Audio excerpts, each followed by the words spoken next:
Bom, pessoal, boa noite. Nós vamos começar a gravar agora um vídeo sobre Aristóteles. Na verdade, vamos falar um pouquinho sobre o livro A Política, bem rápido, tá bom? E, basicamente, a gente vai falar sobre o título 3 da Política. A questão toda aqui é que o título 3, né, o livro traz para a gente algumas concepções específicas que Aristóteles coloca sobre a questão do que é a cidade, o que é o que é um cidadão perfeito, o que é um cidadão imperfeito e quem é que tem o poder e como que se organizam as constituições. Então ele fala que quando a gente examina, né, a natureza dos governos, tem uma coisa que é interessante. O primeiro é perguntar, né, em se tratando de cidade, o que é uma cidade?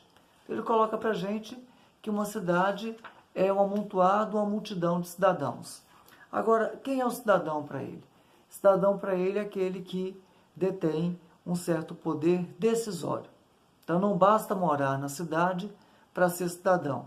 Ele tem que ter o poder de decidir. Ou seja, há alguma coisa que lhe permita fazer isso. Então, por exemplo, mora na cidade o homem, a mulher, a criança, o grego e não grego.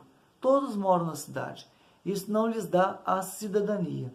A cidadania seria a garantia, por exemplo, de tomar decisão. Então só pode ser homens, né, acima de tal idade e cidadão perfeito. A mulher, ela usufrui dos direitos da polis?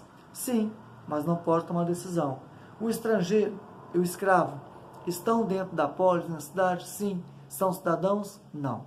Então o cidadão é aquele que pode ocupar um cargo público, a magistratura, e por meio dele ele pode tomar decisão. Então ele fala que também a cidade é algo complexo. Ela é feita de partes, né? A urbana, a rural, e quem está dentro dela é essa multidão. Então ele deixa de lado essa questão e ele fala o seguinte: há uma ideia aqui central que é de compreender qual então, se a cidade-estado tem lá o poder, é dela, ela delega a quem? Quem é que vai tomar decisões? É essa a natureza da busca de Aristóteles. Quem vai tomar a decisão são aqueles que são designados a fazer isso. Então, uma cidade em que muitas pessoas tomam decisão, ela pode ser uma república, porque a maioria tomou uma decisão, um coletivo, né? Ou a gente chama de democracia. Ou pode ser uma pessoa só, que é uma tirania, que para ele é dos piores tipos de governo. Ou nós podemos ter uma cidade no qual o poder é exercido por um grupo de pessoas, uma oligarquia. Ele acha meio perigoso porque ela pode se mover, por exemplo, em favor dos mais ricos. Ou nós podemos ter uma cidade, por exemplo, em que um conjunto de famílias ela domina o poder, que é a aristocracia. Ou nós podemos ter um outro tipo de cidade em que os governos se movem sempre em função dos desejos mais pobres, mas não para libertá-los da pobreza ou até mesmo da condição de vida que têm, mas para mantê-los na pobreza, mantê-los necessitados e com isso falar sempre em favor deles e ter de volta o apoio, que é a demagogia, que é o pior tipo de governo que ele coloca aí, que é um governo de mentiras, é um governo que é para enganar as pessoas. Então a preocupação de Aristóteles, ela vai um pouco, né, distancia de Platão, porque ele fala que não existe homem perfeito e que na cidade não vai ter cidadão perfeito.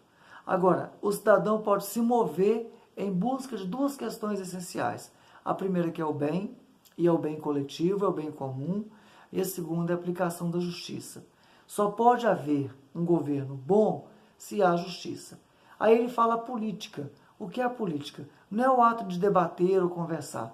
A política é a necessidade que o homem tem de tomar decisão. Mas quem pode tomar decisão é aquele, segundo o critério, é cidadão. E ele deve tomar decisão não pensando em si mesmo, não pensando em fazer algo para si mesmo, mas tomar decisão pensando no coletivo, no bem maior. Então ele não vai ser demagogo, que ele não vai fazer um debate apenas para convencer as pessoas de algo que não existe.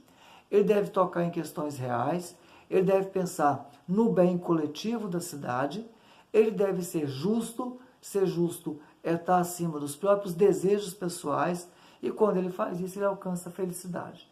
Então, no geral, o homem busca a felicidade. Então, ele afasta de Platão na ideia de que vai haver um rei filósofo. ele parte do pressuposto que as pessoas, no geral, elas têm algumas dificuldades e elas não são perfeitas. E aí ele vai definir pessoas. Por exemplo, qual é a característica que tem que ter quem governa? Qual é a característica que deve possuir uma pessoa que é governada? Então, para ele, quem governa, a característica principal é a prudência. O que é ser prudente? É não tomar decisões de ímpeto, é não tomar decisões de acordo com as emoções, é não tomar decisões partidárias a alguém, ou tomar decisões de acordo com o apelo público. É tomar decisões de acordo com aquilo que é maior, ou seja, um bem maior, aquilo que é necessário. Muitas vezes pode contrariar, inclusive, né, o desejo de pessoas muito próximas. Então, um líder, aquele que toma decisão, ele deve ser sempre prudente. Isso é necessário. Um líder não pode ser emocional. Aquele que é cidadão que toma decisão, ele não pode ser movido por questões pessoais, ele não pode ser movido por paixões. Do outro lado, uma virtude para quem é governado é a obediência e buscar a justiça. Se eu sou governado por alguém que é prudente, eu devo entender que as suas decisões são justas. Então, eu tenho que ser obediente. Com isso, ele estabelece um critério que é a não divisão dentro da própria cidade. Agora, uma outra questão colocada para ele também é que as cidades gregas, elas são cidades-estados que no seu território se fecha ali toda a administração e os seus critérios. Então é muito interessante que a gente fala assim, quem que é cidadão na Grécia? Muitos livros de história trazem assim, né? Cidadão na Grécia é aquele que é filho de mãe grega ou dos conquistadores.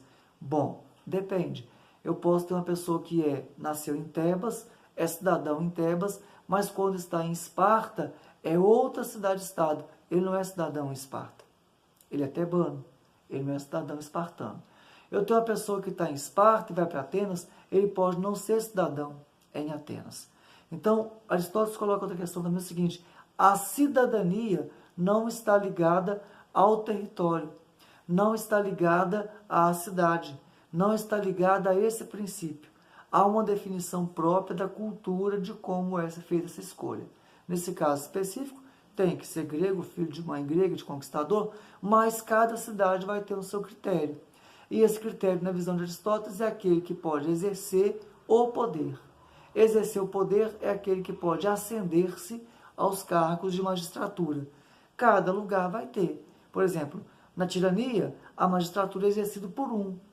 Na democracia, pode ser exercida por mais de um. Na oligarquia, por um grupo. Na aristocracia, por um grupo de famílias. Então, esse poder vai ser sempre exercido por um grupo específico. Outra questão pensada em Aristóteles, na questão da prudência, é perceber que ele não vai para os extremos. Aristóteles ele começa a perceber que o equilíbrio é a melhor solução e saída, inclusive, para que se estabeleça, né, um regime político que pensa no bem, que pensa no bem comum, que pensa no bem coletivo. Essas questões são muito importantes e elas devem ser vistas sempre. Do outro lado, ele se afasta de Platão quando ele começa a pensar o seguinte, o homem nasce com conhecimento e é necessário que se arranque, que as ideias elas sejam, tenham aí o nascimento das ideias. Aristóteles já pensa que é uma caminhada e que inclusive tem tipos de homens. Tem homens que são feitos para administrar, tem homens que são feitos para trabalhar, tem homens que são feitos para obedecer e tem homens que são feitos para o comando. Agora, não quer dizer que estão prontos. Eles são educados para isso.